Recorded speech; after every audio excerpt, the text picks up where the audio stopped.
la tierra. Oh Dios, que has iluminado los corazones de tus fieles con la luz del Espíritu Santo, concédenos que, guiados por este mismo Espíritu, obremos rectamente y gocemos siempre de sus consuelos. Por Jesucristo nuestro Señor. Amén. Dios te salve María, llena eres de gracia, el Señor es contigo. Bendita tú eres entre todas las mujeres y bendito es el fruto de tu vientre Jesús.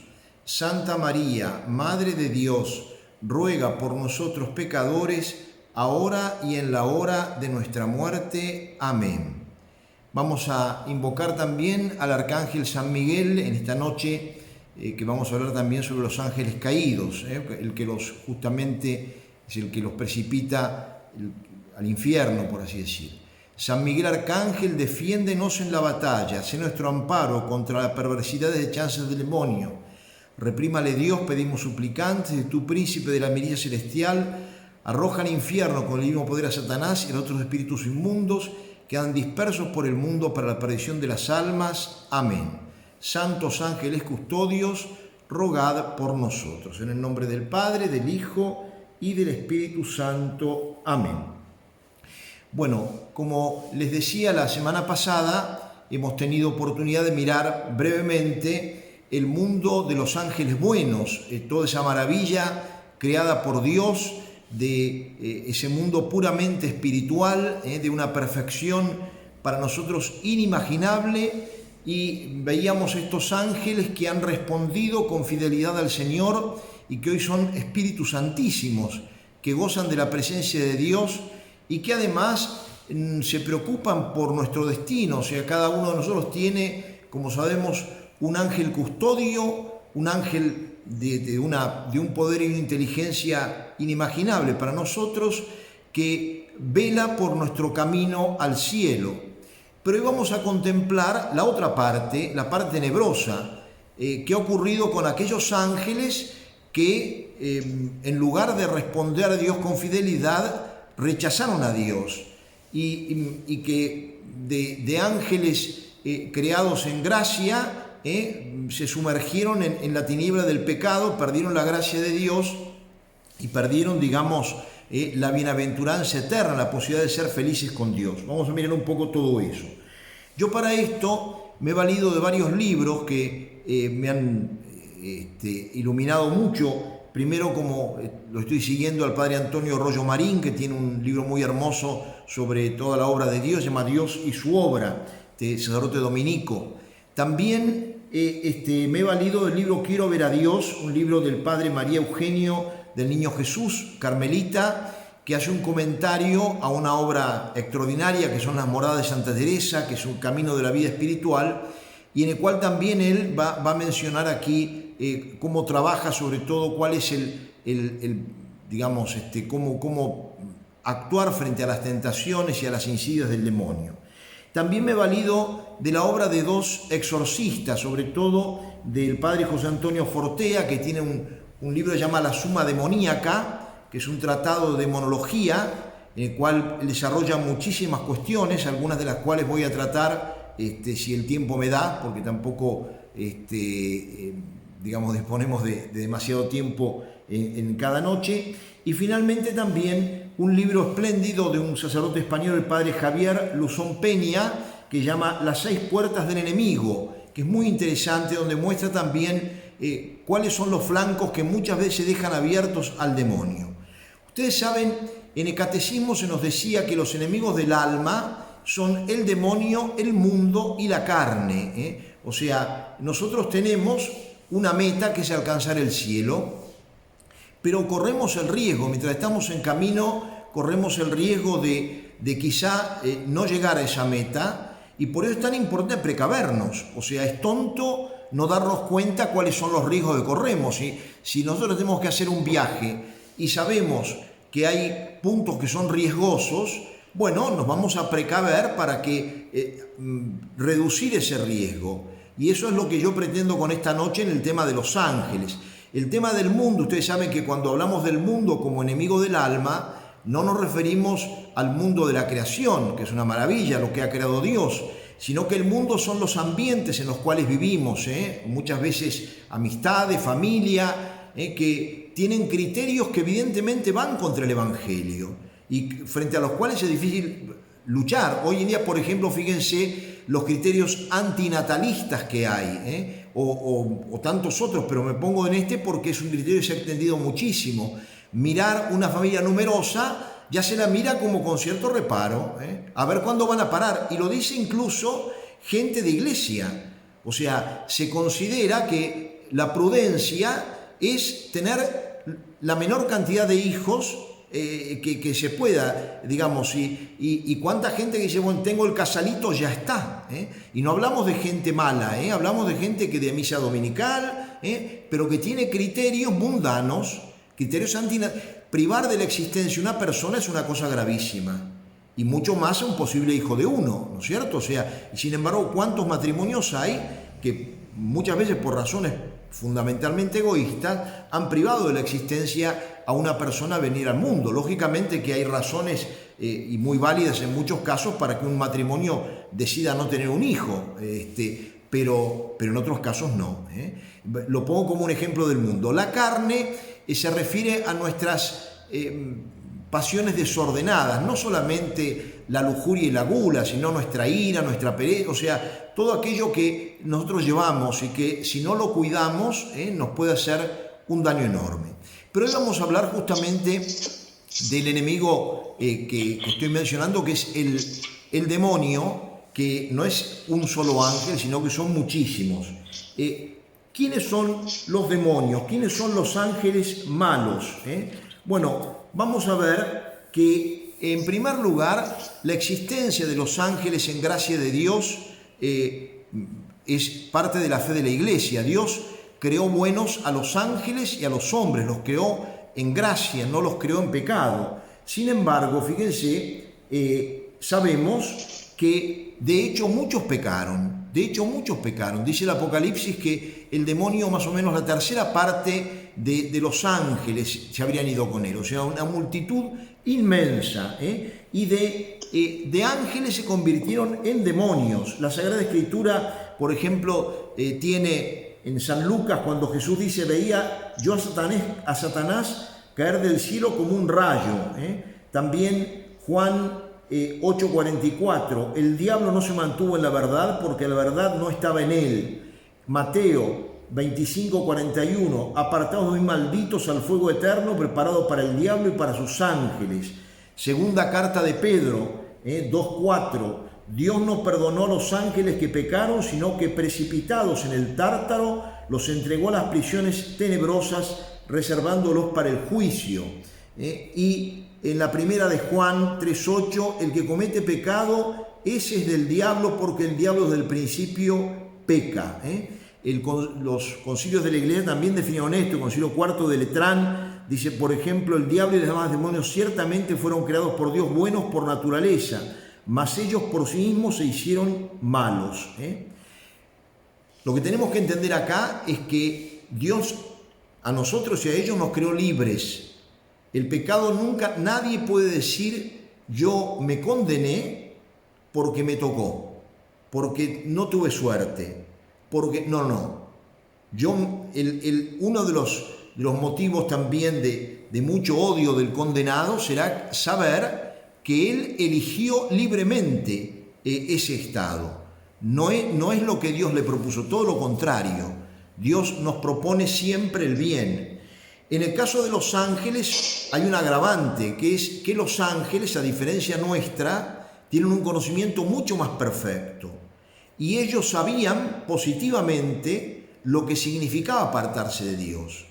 Pero el pecado angélico es sobre todo un pecado de soberbia. Ellos no quisieron tener por fin a Dios, sino sobre todo Lucifer se vio tan bello, tan hermoso, probablemente según conjeturan muchos santos incluso, se trataba, si no de un ángel principalísimo, quizá el más perfecto salido de las manos de Dios, y por eso mismo sintió que él no necesitaba, digamos, encontrar otro referente, que él no iba a servir. Por eso siempre se opone frente al grito de Satanás, no serviré, el grito de San Miguel que dice, ¿quién como Dios? ¿No? ¿A quién servir sino a Dios? ¿Qué criatura puede ocupar el lugar de Dios? Absolutamente ninguna.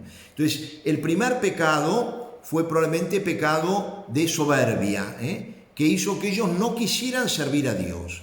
Pero vuelvo a decir, el pecado angélico por eso es un único pecado, digamos, del cual después derivaron muchísimos, pero ese único pecado ya los privó de la gracia de Dios y los condenó para siempre. Ellos lo sabían.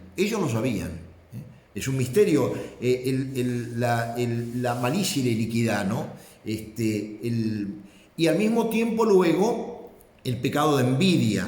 Según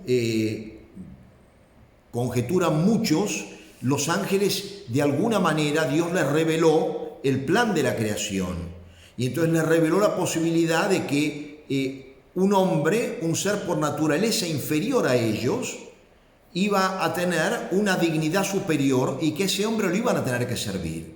Y ahí la rebelión ya fue mucho mayor. Si ya dudaban en rebelarse, en aceptar a Dios como fin, cuando incluso Dios les propone la posibilidad de tener que servir a un hombre que iba a ser mayor que ellos, y cuando Dios además les propone la posibilidad de servir a una mujer y a una pura criatura, como es el caso de la Virgen, ahí la rebelión, el pecado de envidia. Ustedes saben que la envidia no es como mucha gente piensa, que me gusta lo que otro tiene. No, eso cuando yo digo que envidia la casa que tenés, me encantaría tenerla, eso no es envidia, eso es una forma de decir. La envidia es cuando a mí me pone triste que al otro le vaya bien. Eso es la envidia. Cuando yo me amargo porque a una persona le va bien, el envidioso sufre por el bien del otro. Eso es la envidia. Yo puedo, supónganse, puedo ser un excelente alumno, pero cuando otro me iguala, tengo envidia del otro, me da rabia que el otro le haya ido bien. Yo a veces hubiera querido ser el único que me fuera bien. La envidia es la tristeza por el bien del otro. Ese pecado lo han tenido los ángeles. Y además, de alguna manera, todos los pecados, porque al sugerirnos a los hombres los pecados, lógicamente se hacen responsables como tentadores en gran parte, si bien no todos los pecados nuestros provienen del demonio, ciertamente. Estoy diciendo que tenemos no solamente como enemigos del alma el demonio, sino el mundo. Muchas veces los malos ambientes son los que han llevado a mucha gente a pecar, el ambiente mundano, y también los desórdenes propios de la naturaleza, el dejarme llevar a veces por la ira, por la gula, por la lujuria. El ángel no necesitó quizá tentarme y yo caí en pecado y en pecado grave. Entonces, pero ciertamente que el ángel va a intervenir en la vida del hombre a través de tres caminos, el más común y el más peligroso, que es la tentación, el camino luego de la obsesión y el camino de la posesión, que son caminos, más extraordinarios y, que no todo el mundo padece. Pero en cambio el tema de la tentación sí, y lo grave es que el demonio, nos induce en definitiva a pecar y nos propone, sabe vender muy bien su producto, el pecado como algo apetitoso, como algo bueno, como algo que me va a hacer feliz, y en el fondo yo estoy, comprando mi infelicidad, estoy arriesgando mi vida eterna. Entonces el pecado de los ángeles, como digo, principalmente fue un pecado de soberbia, que quisieron asemejarse a Dios, haciéndose objeto final de su existencia. Nosotros decimos que el hombre ha sido, como dice San Ignacio en los ejercicios, el hombre ha sido creado, y su fin, ¿cuál es? Dios, para hacer reverencia, honrar, servir a Dios y mediante esto salvar su alma. Pero además en ese fin uno encuentra la felicidad. El demonio justamente, o los demonios, al buscar el fin en ellos mismos, encontraron no la felicidad, sino la suma infelicidad. Los demonios son también espíritus. El padre Fortea justamente señala que el demonio es un ser espiritual de naturaleza angélica condenado eternamente.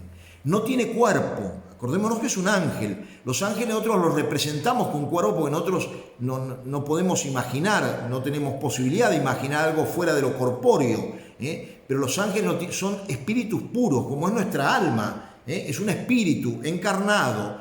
Dios también es espíritu.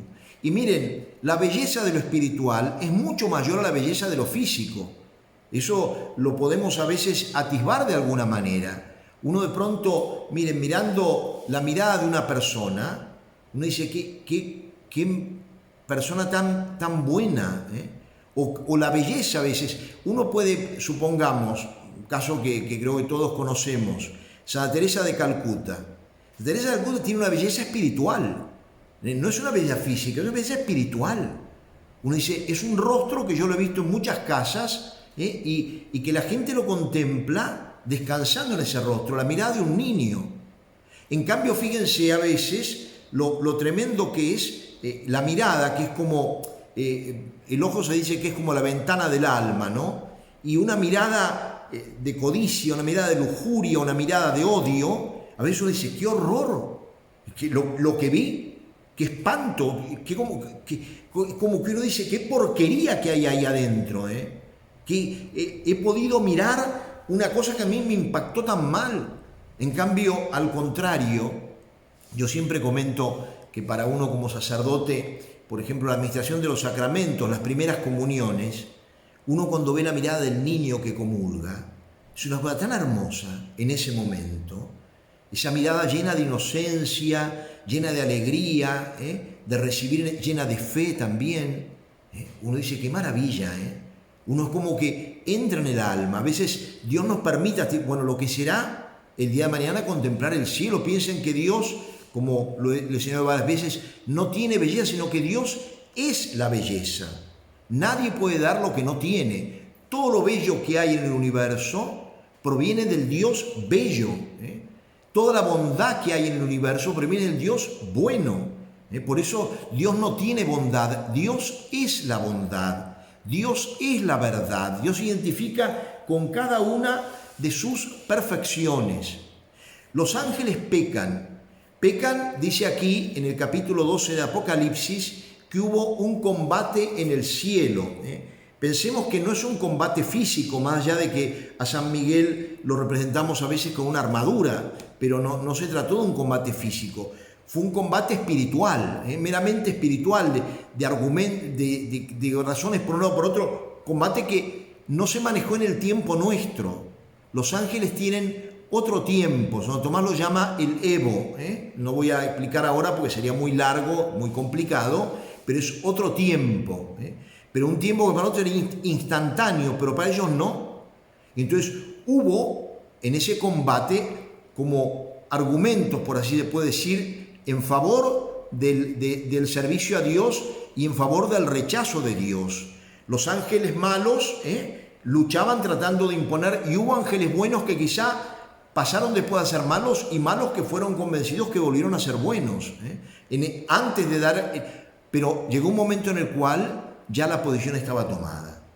Y a partir de ahí, los buenos pasaron a gozar de Dios y los malos se condenaron irremisiblemente al infierno. O sea, el combate estaba terminado ya. Cuando señala el libro de Apocalipsis que Miguel, como dice, esperen que busco, aquí tengo en el texto, señala cómo y entonces se libró una batalla en el cielo. Miguel y sus ángeles combatieron contra el dragón y este contraatacó con sus ángeles, pero fueron vencidos y expulsados del cielo. Y así fue precipitado el enorme dragón, la antigua serpiente llamada Diablo, Satanás, y el seductor del mundo entero fue arrojado sobre la tierra con todos sus ángeles. Y escuché una voz potente que resonó en el cielo: ya llegó la salvación, el poder y el reino de nuestro Dios y la soberanía de su Mesías, porque ha sido precipitado el acusador de nuestros hermanos. O sea, el demonio y sus ángeles son arrojados, se pierden la posibilidad de la visión beatífica de Dios y ya quedan irremisiblemente fijados en el mal. ¿Por qué? ¿Cuál es la diferencia? Fíjense, uno dice, pero Dios no podría perdonar. Dios podría perdonar si hubiera posibilidad de arrepentimiento, pero están fijados en el mal, continúan en el odio. Yo recuerdo una vez leyendo un libro de un exorcista. Ustedes saben que muchas veces en el exorcismo se producen diálogos entre el exorcista y el demonio, que en el fondo es el que en ese momento dialoga, la persona poseída, como lo señala este. Y entonces en un momento el exorcista, muchas veces uno puede mandarle, le dice: reconoce que Dios es más grande que tú, lo reconozco. Y en un momento el exorcista dijo: reconoce que te has equivocado al pecar. Y el diablo le dijo: eso no lo diré jamás.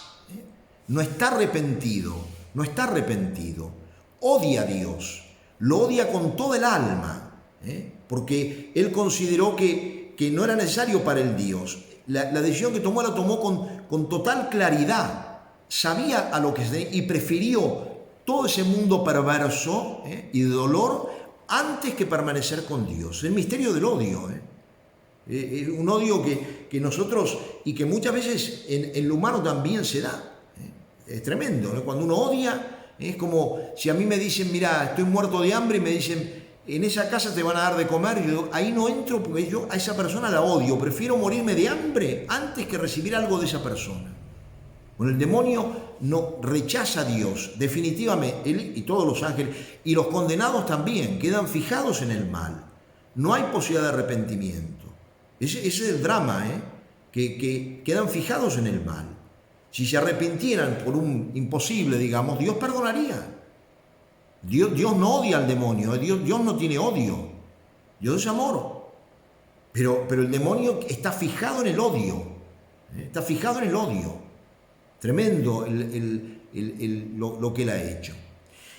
Jesucristo da dos características del demonio que están en el capítulo 8 de San Juan, un diálogo que tiene el Señor con judíos que han sido discípulos de él y que después de que Jesús hace el gran sermón eucarístico en el cual habla de que tener que comer su cuerpo, bueno, ellos dicen: este lenguaje es duro. Y finalmente el Señor les termina diciendo: mi palabra no penetra en ustedes.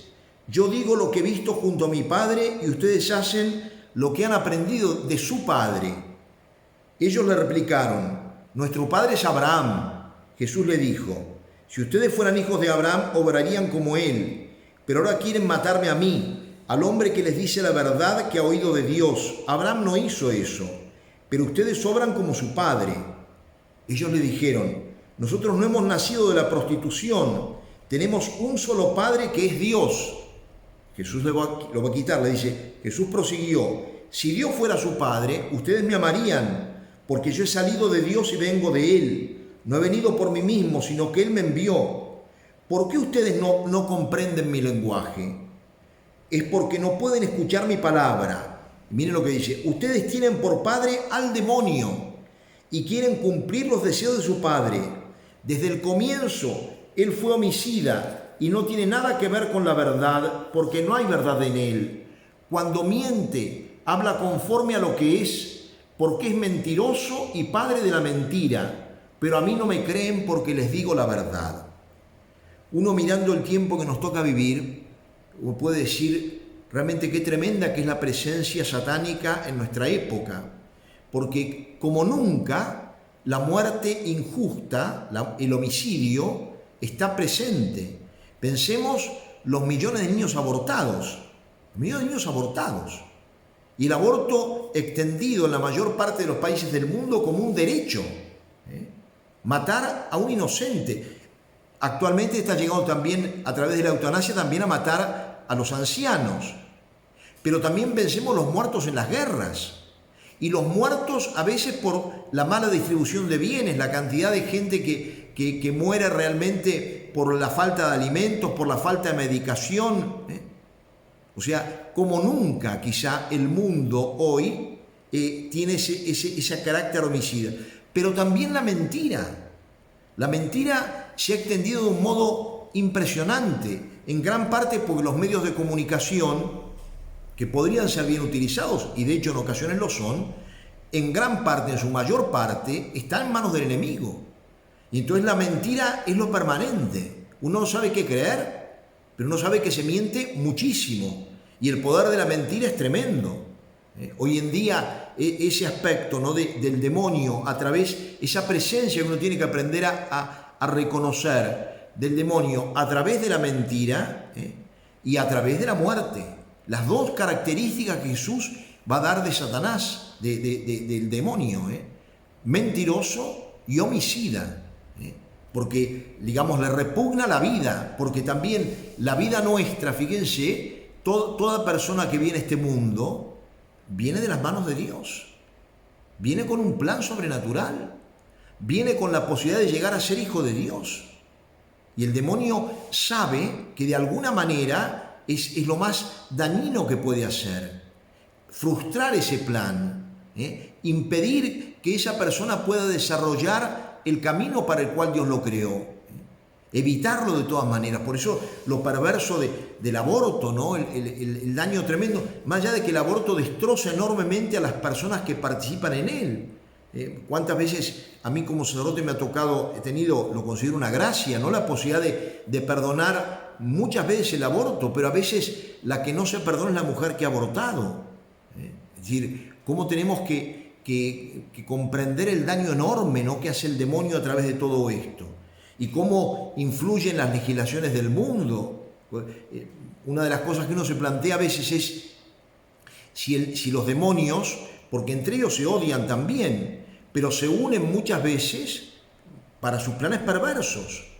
Hay una visión que tiene el Papa León XIII en el siglo XIX, está relatada en muchas partes, ¿no?, porque él celebraba misa privadamente ese día, como ocurre con muchos sacerdotes y obispos, que cuando no tiene una misa pública se ve en una capilla privada. Así ocurre con el Papa en muchas ocasiones, y el secretario de él, que era sacerdote, lo acompañaba en la misa, y luego él se quedaba también en la misa que celebraba su secretario. Y ahí tuvo una visión que hizo que él se levantase de golpe y se fue a encerrar, y cuando salió traía escrito ese exorcismo de León XIII, un exorcismo muy importante, y el Papa pidió que en todas las misas se rezara al término de la misa, porque él vio de alguna manera cómo el poder del demonio quería concentrarse sobre Roma, y el Papa se preocupó gravemente.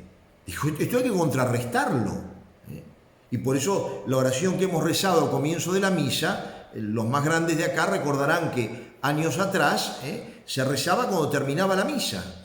La oración de San Miguel Arcángel, que es un exorcismo breve, Después está el exorcismo mayor, por así decir, de San Miguel, que ya está reservado a los sacerdotes. Pero este exorcismo breve lo podemos rezar, y es muy bueno que lo hagamos diariamente, ¿no?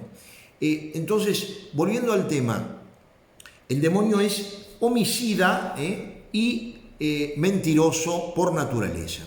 Y las tres maneras en las cuales, por así decir, el demonio atormenta al hombre es a través de la tentación, de la obsesión y de la posesión. La tentación es, en definitiva, lo que hizo el demonio con Jesucristo. La tentación no es pecado para nosotros, es pecado caer en la tentación. El demonio busca, con falsas razones, con sugestiones, proponernos, en definitiva, pecar. ¿Qué es lo que tenemos que hacer? ¿Cuál es el medio más seguro para evitar caer? Es no dialogar con la tentación. Cuando uno empieza a dialogar, no sé, quizá, bueno, es lo peor. Porque miren, todos tenemos conciencia de lo que es bueno y de lo que es malo. Es un misterio. ¿Por qué pecamos?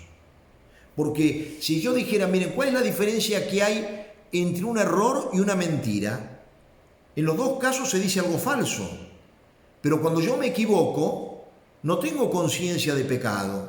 Digo, ¿me equivoqué? ¿Dije algo falso? Sí, pero no quise decirlo. Yo me equivoqué. En cambio, cuando miento, yo sé que lo que estoy diciendo es falso. Fíjense la diferencia tan importante. En un caso hay una conciencia clara. Yo sé que lo que estoy diciendo está mal y lo quiero decir. En el otro caso lo dije por fragilidad, no me di cuenta. Me dicen, mañana viaja a tal lado. No, no viajo porque me confundí el día. ¿Y si viajaba?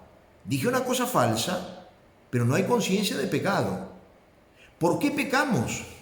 Porque cuando yo peco, yo sé que estoy obrando mal. Intento justificarme, pero en el fondo no hay justificación. Por eso cuando uno se va a confesar, uno sabe que lo que dice es producto de mi miseria. Yo digo, sí, es verdad, es mi fragilidad, sí, mi fragilidad, pero yo elegí sabiendo que estaba mal. Yo a tal persona le dije esto y la quise herir. No es que la herí sin querer, no, la quise herir. Le dije esta palabra que sabía que le dolía y se la dije a propósito. O en tal caso yo mentí porque era lo más cómodo para mí. O en tal caso, nadie puede decir, no, yo no sabía, porque si no hubiera sabido no había pecado. Si viene una persona y me dice, padre, mire, me equivoqué, el otro día yo a una persona le dije una cosa que no era verdad, pero honestamente yo no quise, me equivoqué, yo le digo, no, perdón, no lo confieses como un pecado, porque ahí no tienes pecado. Pero en cambio, la mentira, cuando uno sabe que miente, eso es del demonio. Eso es del demonio. Padre de la mentira. Entonces, la tentación, la forma mejor para vencerla es no entrar a dialogarla. Si me propone algo que está mal, listo, miro para otro lado, ni me lo planteo. Corto de entrada. El riesgo que muchas veces es como que no cortamos de entrada. Yo sé que está mal, pero si yo miento acá, me evito tantos problemas.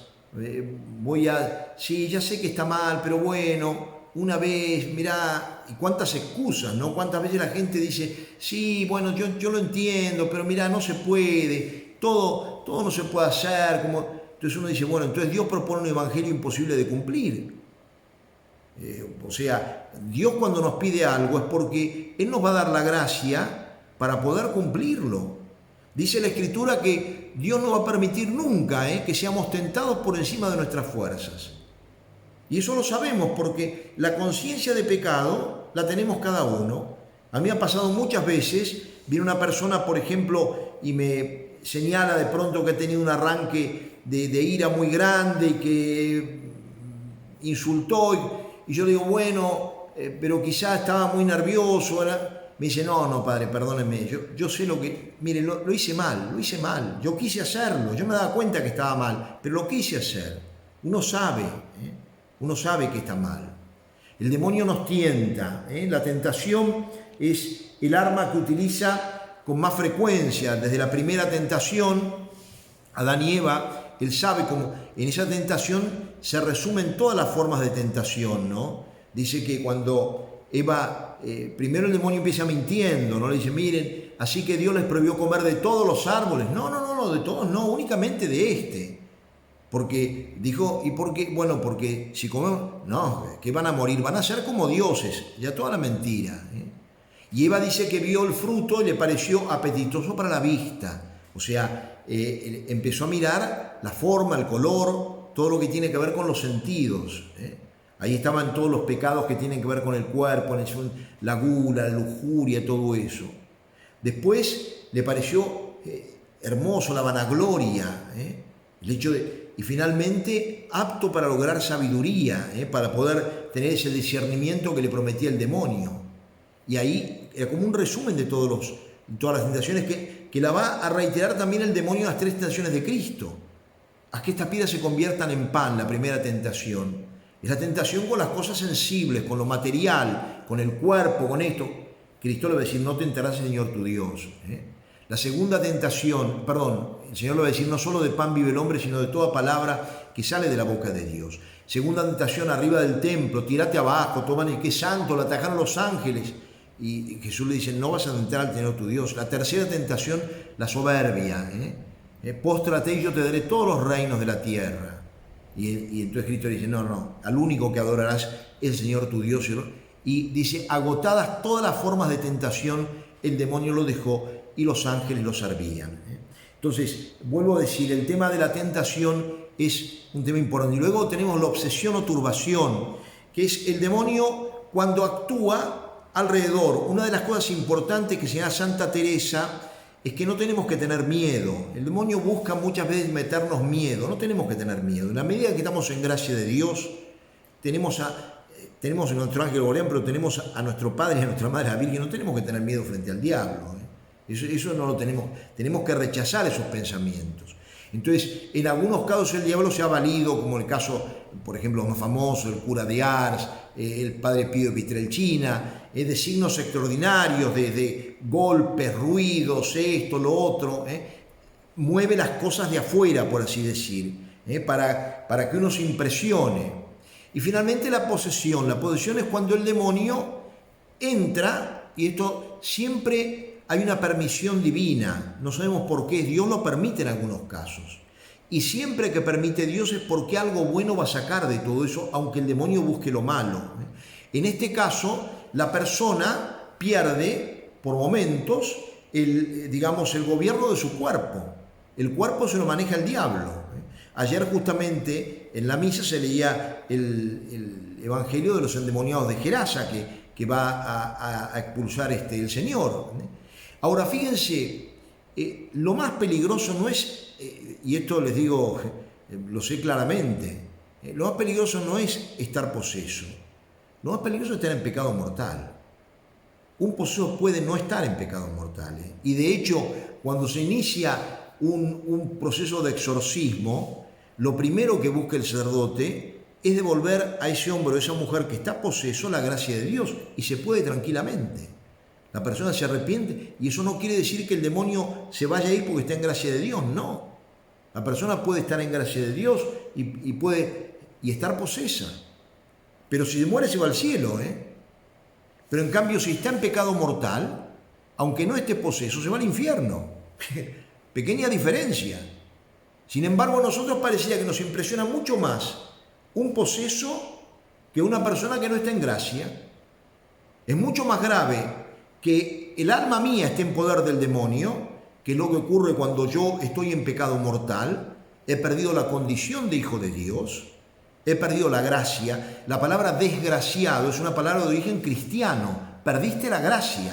El demonio es un desgraciado, los condenados son desgraciados, y las personas que están en pecado mortal, aunque sea transitoriamente, son desgraciados, no están en gracia. Entonces, ¿cuánto tenemos que cuidar todo este tema? Porque uno muchas veces mira, uy, qué horror hay, si me mete el diablo, esto, lo otro. Cuidado, Lo más peligroso es estar en pecado mortal. Por eso uno tiene que, San Ignacio decía que frente a la ocasión de pecado, uno tiene que tener la misma reacción que uno tendría si en la habitación donde uno está tiran una víbora venenosa. Uno estaría permanentemente diciendo, a ver, ¿por dónde está el animal? Porque este animal si me muerde me mata. Bueno, el pecado es la víbora venenosa. Por eso en el Pésame decimos, prometo, aquí en Argentina, en España no usan otra oración, pero en Argentina usamos y decimos que prometo evitar las ocasiones próximas de pecado, evitarlas. No jugar con fuego, como decimos. Si yo me pongo a ver una mala película, si yo tomo de más sabiendo que tengo un mal carácter, si yo me pongo con mi novia en un lugar que sé que es peligroso, bueno, me estoy poniendo en ocasión de pecado. Y el costo es terrible, porque el riesgo es terrible. El que está en pecado mortal está caminando sobre un cristal y debajo está el infierno. No se puede jugar con eso. Por eso los santos siempre han tenido esa conciencia tan clara de la gravedad y han hecho los sacrificios más grandes para que la gente se convierta, desde Santa Mónica pidiendo por la conversión de San Agustín, Santa Rita para que sus hijos no se envenenen en el odio, en el rencor, y tantos otros. Don Orione, que pedía cerrar las puertas del infierno, él se ofrecía, digamos, con la misericordia de Dios. Bueno, entonces, a ver, ¿cómo hacer? ¿Qué medios podemos utilizar para combatir al demonio? En primer lugar, fíjense, la vigilancia en la oración. La vida de oración es un medio indispensable en la lucha contra el demonio, porque la oración es la respiración del alma. Decía San Alfonso, el que reza se salva, el que no reza se condena. Miren, tremendo, doctor de la iglesia. Entonces, el demonio que busca que no recemos, busca ponernos, evidentemente, que nos debilitemos. Lógicamente también en la vida de oración entran los sacramentos. Yo por eso les he dicho en estas charlas, para mí lo gravísimo que es que hoy en día, aquí en Argentina, muchísima gente lleva más de 100 días sin comulgar. Es una barbaridad. Que asisten a misa por internet. Sí, lo que ustedes quieran, pero miren, nosotros admiramos a los mártires de Abitinia que arriesgaron la vida por tener misa. Aquí se nos dice, sí, claro, pero lo que pasa es que el que va a misa por ahí después puede contagiar. Bueno, veamos de qué manera se puede prevenir, pero tratemos de que la gente pueda participar de la misa, porque es muy grave. Estamos cuidando mucho más el cuerpo que el alma. Lo más valioso que tenemos es el alma. El cuerpo lo voy a dejar un día. Con el COVID-19 o en un accidente o de viejo. Pero un día este cuerpo lo dejo. En cambio, el alma es lo que yo debo cuidar más. Mi cuidado principal. Eso es fundamental. Entonces, en primer lugar, la oración. La vida de sacramentos es importantísimo. El ayuno también. Fíjense que el ayuno es un arma importantísima contra el demonio. Justamente hoy, voy a ver si lo tengo acá a mano porque... sí, justo. El padre Fortea plantea, dentro de la iglesia, ¿a quién odia más el demonio? Dice, la iglesia cuenta, con cardenales, arzobispos, el papa, pastores de todo tipo, teólogos, personas dedicadas a la caridad, misioneros, etcétera, gente buenísima, matrimonios santos. Bueno, ¿a quién odia más el demonio? Según el padre Fortea dice, lo que más odia el demonio es el ascetismo, o sea, la vida de penitencia. Esto dice, podemos decirlo con seguridad, porque a nadie tienta tanto como al que se dedica a una vida penitente. Cualquiera que esté dedicado a cualquier ministerio o función eclesial, lleve en ello los años que lleve, si se dedica a hacer la prueba de comenzar una vida más penitente, comprobará que las tentaciones se le multiplican por 100. Eso se debe a que el demonio sabe muy bien que la ascesis es una fuerza poderosísima, es la fuerza de la cruz, y que la fuerza de la cruz quebranta su influencia en este mundo. Uno dice, deberíamos decir, dice el padre, que lo que más debería temer el demonio es el amor, y que lo que más debería odiar son las obras de caridad. Pero el demonio sabe que el penitente, si comienza rectamente la vida de penitencia, no lógicamente por un problema psicológico, sino como reparación, como dominio sobre las pasiones desordenadas de uno, dice, ese si persevera, Dios le concederá el don de la caridad en grado eximio, mientras que se dedica a obras de caridad, quizá nunca llega a comenzar una vida ascética. Y el padre pone un ejemplo, fíjense, muy claro, que creo que tenemos oportunidad de conocer a estas personas. Dice, hay personas que se han dedicado toda la vida a obras de caridad y sin embargo albergan en su espíritu muchos defectos. Uno puede dedicarse a ayudar a los pobres, a los enfermos, lo cual está muy bien, y sin embargo hacerlo con murmuraciones, juicios críticos, desobediencia. En cambio, el asceta, si persevera en la purificación gradual de su alma, obtendrá todos estos dones. Por ello, el demonio obra mucho más al asceta que a la jerarquía, que a los obispos, al papa y a los mismos exorcistas. El exorcista puede expulsar una legión de demonios, ¿sí? Ser instrumento de Cristo para eso, dice. Pero el hombre que se mortifica quebranta de un modo mucho más poderoso la influencia demoníaca en este mundo por el hecho mero de sobrellevar sobre su cuerpo y su espíritu la pasión cotidiana de su vida crucificada. Por eso muchas veces es tan importante cuando uno quiere vencer un defecto o cuando uno quiere lograr para una persona la conversión de su alma, ofrecer penitencia. Ofrecer penitencia. Jesucristo comienza la vida pura con 40 días de ayuno. Y esto no es un cuento, es posible hacer el ayuno de 40 días. Yo sé de sacerdote del padre Castellani, por ejemplo, lo ha hecho. El ayuno de 40 días. Según él comenta, que hay otros que también lo han hecho, que después de los primeros días que uno tiene mucho hambre, es como que el organismo se acostumbra a vivir de las reservas hasta que se acaban. Y ahí es cuando el demonio viene a tentar a Cristo, cuando Cristo se da cuenta, ahora tengo que comer porque si no ya no me muero. Entonces el Señor y el demonio viene a sugerirle el desorden. En lugar de comer como lo iba a hacer, decirle, hace un milagrito para comer. A ver, hace un milagrito, convertí las piedras en pan. Entonces, el demonio, el tema del ayuno es muy importante. Por eso la Virgen, fíjense, pide la penitencia. A mí me impresionó siempre mucho en Fátima, los niñitos, piensen que estamos hablando, cuando la Virgen se aparece a los niños, tenían Jacinta 7 años, Francisco 8 y Lucía 10. Y los chiquitos se ponen una soga apretada en la cintura. Y la Virgen les dice que se la saquen para dormir. Y Lucía cuenta, hay un libro muy hermoso que escribieron las Carmelitas de Coimbra, donde ella vivió muchos años. Ella cuenta que cuando estaba por morir Francisco, le dio la soga de él. Le dijo, yo quiero que te la lleves, no quiero que la vean aquí en casa. Y la soga estaba manchada con sangre. Le dicen penitencia. Y en las apariciones actuales de Medjugorje, por ejemplo, la Virgen pide también el ayuno. O sea, el ayuno es un arma importantísima en la vida espiritual y en la lucha contra el demonio. Oración, ayuno. También fíjense algunos sacramentales. El agua bendita, por ejemplo, Santa Teresa lo tenía en de un gran valor. Es un sacramental que antes estaba siempre a la entrada de la iglesia. ¿Por qué motivo? Porque tiene una eficacia particular contra el demonio. El demonio es un agua santificada por la bendición del sacerdote, cuando se da bien, lógicamente, y el demonio ve la gran pureza por un lado, y es como que le repugna particularmente.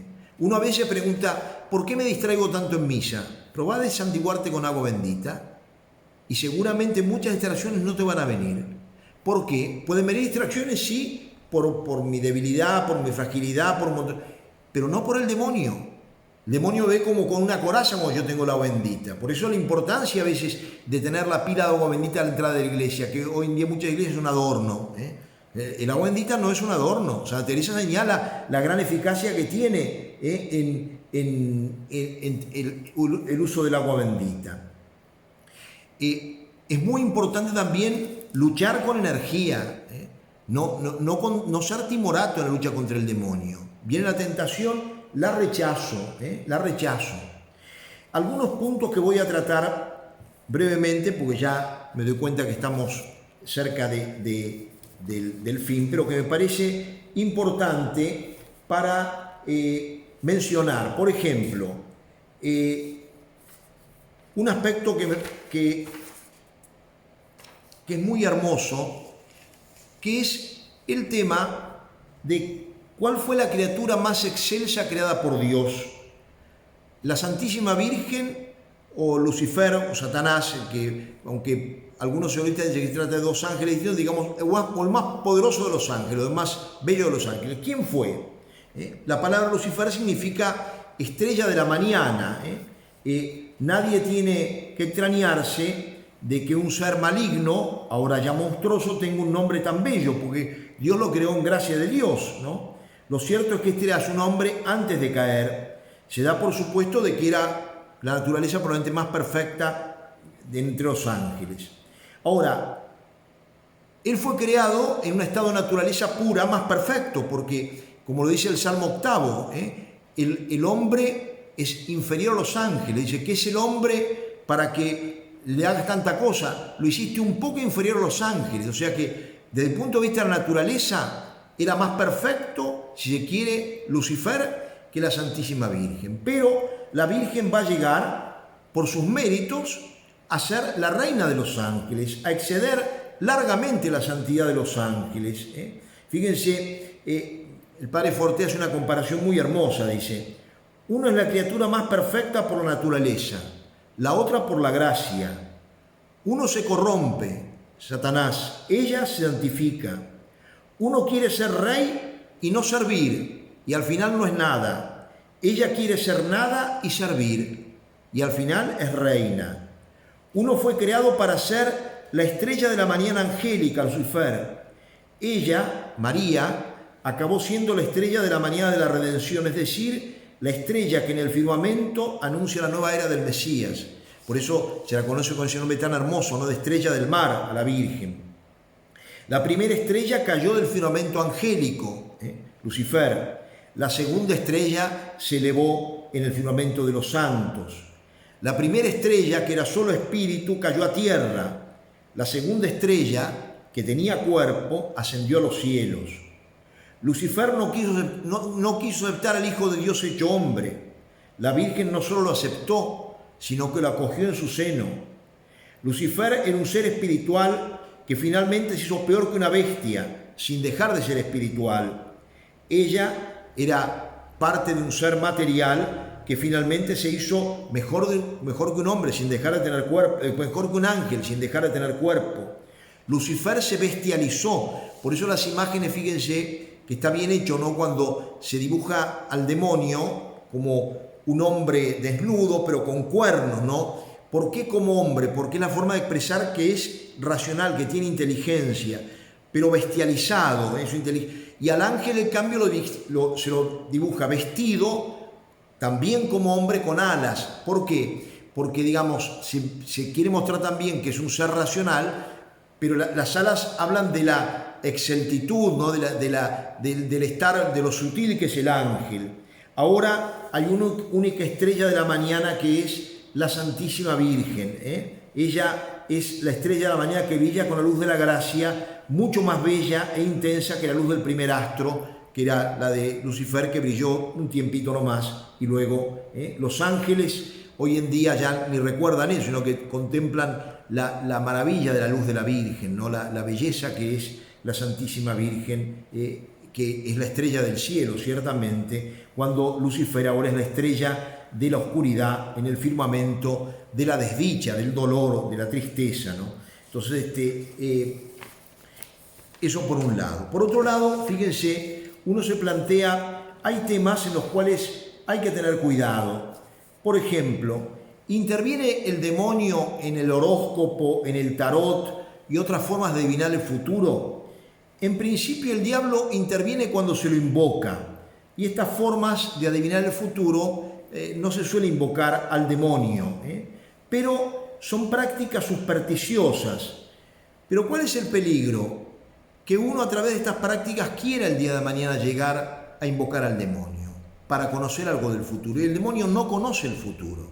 El demonio, como ángel, que es que no perdió ni su inteligencia ni su capacidad angélica, puede ciertamente conjeturar mejor que nosotros lo que va a ocurrir. El diablo puede saber, por ejemplo, si va a haber un terremoto o no va a haberlo, porque conoce el estado de la tierra. El diablo puede saber de una enfermedad oculta o de la salud que va a tener una persona, porque puede conocer el organismo de esa persona, pero el futuro no lo puede conocer. El futuro libre no lo puede conocer. Entonces, no hay que olvidarse de esto. Aún los que invocan al demonio tienen frente a él el mentiroso. O sea, el demonio nunca va a cumplir. ¿Es posible un pacto con el demonio? Sí, es posible. Y es posible romperlo también. Hay gente que pacta con el demonio. De hecho, fíjense, en las tentaciones de Cristo, en la última tentación, el demonio le ofrece un pacto. Si te postras, te doy tal cosa. Te ofreceré todos los reinos de la tierra. Bueno, hay gente que cree que pactar con el demonio va a obtener algo. Uno ve que no es así. Incluso el peligro a veces yo lo veo mucho en muchos lugares de Argentina, acá también en Santiago del Estero, y imagino que en España también. ¿Por qué? Porque el hombre que ha perdido, fíjense, el sentido de Dios, se ha vuelto sumamente supersticioso. Todas las estupideces que hoy en día corren, ¿no? Que te da mala suerte, no creen en Dios, pero creen en una tontería. Piensan que un gato negro que se les cruza, que el número 13. Yo he visto en hoteles ver 12 bis 14 para no poner 13. Uno dice, pero no hablo de un hotel miserable, hablo de hoteles normales, pero claro, no sea cosa que el que venga, ¿cómo le da la habitación número 13? Por favor, qué estupidez. Y sin embargo el hombre está en eso muchas veces, en esa tremenda tontería, ¿no? de creer que tal cosa me puede dar mala suerte o que tal cosa me puede dar... Son verdaderamente... Ahora, lo que sí es muy peligroso es cuando uno empieza a invocar al demonio, ¿no? Fíjense que brevemente les voy a mencionar de este libro, de este exorcista español del padre Javier Luzón Peña. Él habla de 6 puertas por las cuales la acción del demonio puede entrar. La primera es vivir en pecado. Vivir en pecado mortal es muy peligroso, porque uno realmente se priva de la gracia de Dios. El consejo que va a escuchar con más naturalidad va a ser el consejo malo, perverso. Uno se acostumbra a vivir fuera de Dios, uno se acostumbra a vivir mal y a hacer cosas mal. Entonces, eso es muy peligroso. También es muy peligrosa la relación con el ocultismo, el querer averiguar el futuro contingente, por así decir, a ver qué me va a ocurrir, invocar al demonio para que, a ver, que me revele tal cosa. Hay que tener muchísimo cuidado en esas cosas. Yo recuerdo una película muy famosa que hubo hace muchos años, que llamó El Exorcista, justamente, en la cual se trataba de una posesión de una niña que estaba... era un hecho...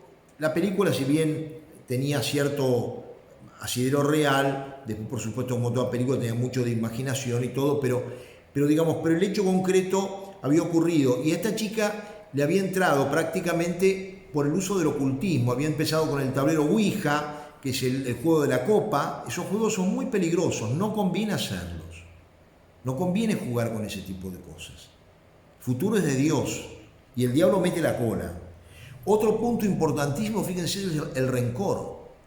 Cuando uno es muy rencoroso, cuando uno odia a una persona, miren, eso no es nada sano, Por eso en el Padre Nuestro nosotros decimos: perdona nuestras ofensas como perdonamos a los que nos ofenden. Y uno tiene que pedir la gracia de perdonar de corazón. El tener rencor dentro del alma, el no poder perdonar a una persona, es un signo muy grave. Uno tiene que... es muy peligroso. El demonio alimenta el rencor, y nosotros lo ponemos como una condición para nuestro perdón. Es decir, uno tiene que aprender a perdonar.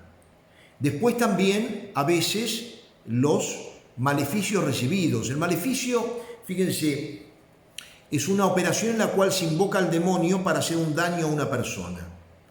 No siempre va a tener resultado, y diría la mayor parte de veces no lo tiene. Pero hay cosas que son muy graves. Por ejemplo, y esto me consta, cuando los padres maldicen a sus hijos, así como la bendición de los padres a los hijos es extraordinaria. Yo siempre que bautizo le digo a los papás: acostúmbrense a bendecir a sus hijos todos los días, porque eso es la bendición de los padres como de los abuelos tiene un gran valor. El maleficio, o cuando por ejemplo, una madre o un padre que dice: ¿por qué no te había abortado? ¿Por qué te tuve? Ojalá no existieras.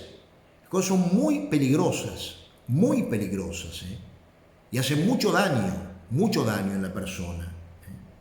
Las heridas también, a veces que no se han curado en el seno materno. El padre cuenta el caso de una chica que en una oportunidad había llegado a estar posesa, y él empezó a indagar qué había pasado. Y fíjense, esta chica, ¿qué había ocurrido? Como suele ocurrir en muchas familias, pero que a veces son casos que hieren verdaderamente, ¿no? Los papás querían un varón y había nacido ella que era mujer. Y ella lo sabía, se lo reiteraban permanentemente, que habían querido tener un varón. Entonces ella sintió que era rechazada por sus padres. Y toda la vida tuvo ese odio, esa herida, mejor dicho, en su corazón. Y además buscaba seducir a los hombres como diciendo: ¿quieren que sea como esto? Yo los voy a hacer caer. Y recién cuando ella curó esa herida, pudo ser fuerte frente a las tentaciones y a las cosas del demonio. Hay heridas del pasado que uno dice: yo las tengo que curar. Yo este tipo de cosas tengo que curarlas. Por eso una vez necesito un sacerdote para que uno lo aconseje: mire, padre, a mí me pasa esto, yo tengo este trauma. Que muchas veces uno dice: hay psicólogos excelentes, sí, pero a veces uno necesita la ayuda del sacerdote para curar también este tipo de cosas. Y lo mismo ocurre de pronto con cosas que nos vienen, por así decir, genéticamente. Ahora no voy a entrar en demasiado en detalle, pero así como de pronto yo puedo heredar, qué sé yo, la inclinación al alcohol de mi abuelo o de una persona que... Bueno, también hay pecados que yo puedo heredar. Así como yo puedo transmitir una bendición, puedo transmitir una maldición. Lo dice también la Escritura. Bueno, terminando, hay que luchar contra el demonio. El demonio es un ángel caído. ¿Que lo podemos vencer nosotros solos? No, con la gracia de Dios sí. Y estando en gracia de Dios no tenemos que tener ningún temor. San Agustín decía que el diablo es como un perro rabioso pero que está atado. Si te acercás, corres el riesgo y que te muerda. No hay que acercarse. Cuanto más lejos, mejor. Por eso, cuidar nuestra vida de oración, fundamental. Nuestra vida de sacramentos. Confesarnos con frecuencia. Comento muchísimas veces, que siempre que sea el tema lo digo. Aquí, por ejemplo, que tenemos un monasterio, y los monasterios son lugares donde la gente trata de vivir bien, de ser virtuosa. Las hermanas se confían semanal o quincenalmente. Y uno dice, nosotros que estamos en el mundo, ¿cada cuánto? A veces hay personas que confían una vez al año, que es el mínimo que pone la iglesia. Dice, por favor, confiésate mucho más. No es un quitamancha el sacramento de la penitencia. Es también un sacramento de santificación. Yo me encuentro con la misericordia de Dios. Entonces, eso lo tengo que cuidar, eso lo tengo que aprovechar. Acuérdense de lo que decía también de la penitencia. Mañana, por ejemplo, que de paso les digo, es primer viernes del mes, ¿no? Para que no se olviden de la comunión reparadora por el Sagrado Corazón de Jesús. Pero es un día penitencial. Hoy se ha perdido casi la penitencia de los viernes. Primero porque como se puede cambiar, la gente se olvida.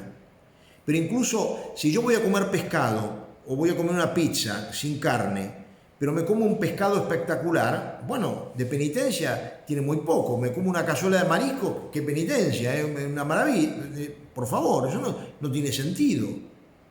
Tenemos que tener un sentido, dominar el cuerpo en el buen sentido, porque el cuerpo nos pide cada vez más. ¿Cuántas veces uno está esclavizado por el cuerpo? Que voy a comprar tal cosa, que tal perfume, que tal crema, que esto, que el otro. Gasto de pronto en cosméticos, varones y mujeres, y mucho más, de lo que doy de limosna de pronto a quien lo puede necesitar. Porque a veces un buen perfume sale una fortuna, y para eso no tengo drama, o una crema tal que te quita las arrugas, o tal, para eso no hay drama. Entonces, tener una vida, el uso del agua bendita también es muy importante.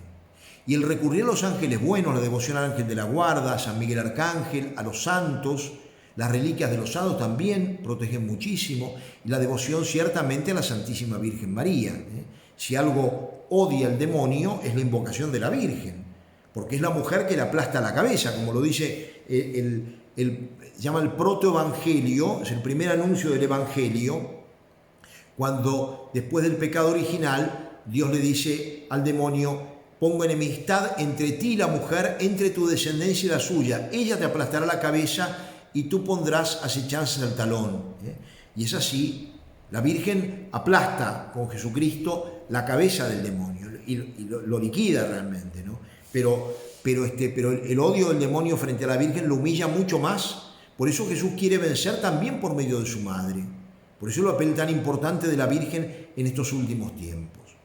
Pidamos realmente, pidamos por nuestro tiempo en el cual se ve realmente una presencia tan fuerte, sobre todo este momento en el cual, yo les digo, a mí lo que más me impresiona es la pérdida del sentido de Dios, el mundo sin Dios. Y ahora mismo en esta pandemia que estamos viviendo, que yo digo principalmente pandemia del miedo, más que del virus, pero pandemia del miedo. Pero fíjense, al principio muchísima gente que seguía la misa por internet, ya todo eso fue pasando, Aquí en Añatuya hemos comenzado con las misas discretamente porque increíblemente no pueden venir más de 10 personas. A un restaurante pueden ir la mitad de los comensales, pero a la misa no puede entrar más de 10 personas. Bueno, estas cosas absurdas que tienen los gobiernos, ¿no es cierto? Pero voy a esto. No crean que está la gente peleándose para entrar a la iglesia. No es así. Es muy peligroso, por eso yo digo, a mí me apena mucho el discernimiento de los pastores responsables de haber quitado los sacramentos a la gente. Porque hay gente que el diablo se va a ocupar muy bien de que no traten de recuperarlos. Por eso pidamos al Señor la gracia de aprovechar en todo lo posible que todo esto que esta noche hemos conocido, que les digo, he tenido que abreviar muchísimo, bueno, nos sirva para defendernos bien. No tengamos miedo. Nosotros estamos con el más fuerte, estamos con Jesucristo. El diablo es un pobre diablo en la medida en que no le encaremos solos. Encarémoslo siempre con el Señor. Encarémoslo siempre con la Santísima Virgen. Recordemos lo que la Virgen le dijo a Juan Diego: ¿no estoy acaso yo que soy tu madre? ¿No estás aquí en mi seno? ¿Qué podés temer? Ella lo decía no por el demonio, sino porque Juan Diego estaba atemorizado pues estaba muriendo su tío Bernardino. Pero las palabras son iguales y son para todos nosotros. ¿No estás en mi seno? ¿Qué puedes temer? Por eso también la importancia del rosario, el rosario diario, fundamental. Uno dice, si a mí yo tuviera cáncer y me dijeran, mire, usted se cura del cáncer rezándoles un rosario, por favor. ¿Cuánta gente que se va a dializar y se pasa, pobrecita, horas para poder seguir viviendo? Y nosotros para la vida espiritual, vuelvo a decir, la cuidamos menos que la vida del cuerpo.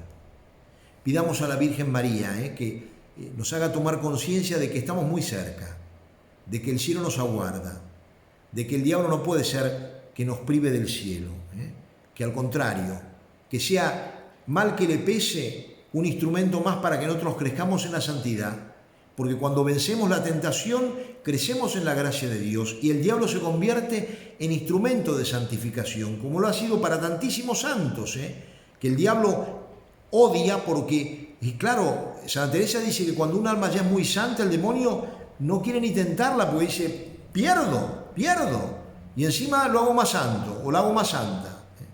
Por eso pidamos todo esto al Señor. Vamos a terminar rezando un Ave María. Dios te salve María, llena eres de gracia, el Señor es contigo, bendita tú eres entre todas las mujeres y bendito es el fruto de tu vientre Jesús. Santa María, Madre de Dios, ruega por nosotros pecadores, ahora y en la hora de nuestra muerte. Amén.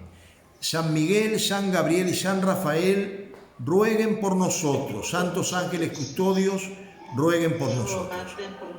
Que el Señor esté con todos ustedes. Que la bendición de Dios Todopoderoso, Padre, Hijo y Espíritu Santo descienda sobre ustedes, sobre sus familias, sus comunidades y permanezca para siempre. Amén. Muy bien, que mañana tengan un santo primer viernes de mes. Que Dios los bendiga a todos. Gracias, Padre. Al contrario. Gracias, Padre, por todo. Muy Por favor, buena la charla. hasta luego. Gracias. Hasta luego. Adiós, buenas noches. Adiós, Silvia. Chao, hasta luego. Hasta luego, buenas noches. Chao, María Teresa. Hasta luego. Gracias, Padre. Adiós, buenas noches. Adiós, Maru, Fino. Hasta luego. Hasta mañana, si Dios quiere. Chao. Benito, Clara. Hola. ¿Cómo están? ¿Qué dice Cintia?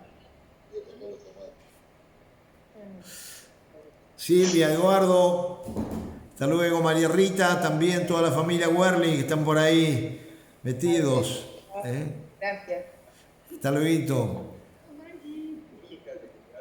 Hasta luego, Norma. Javier, lo mismo, Javier Sorondo, un abrazo. Que Dios te bendiga. Chao, Tomás. Nos estamos viendo. Hasta pronto. Muy bien, hasta luego, Marta. Graciela, Miguel desde Bandera, un abrazo. Hasta luego. Bueno. Hasta luego, Norma. Bueno, los voy a abandonar. Hasta luego. Me despido. Hasta luego, Carmen.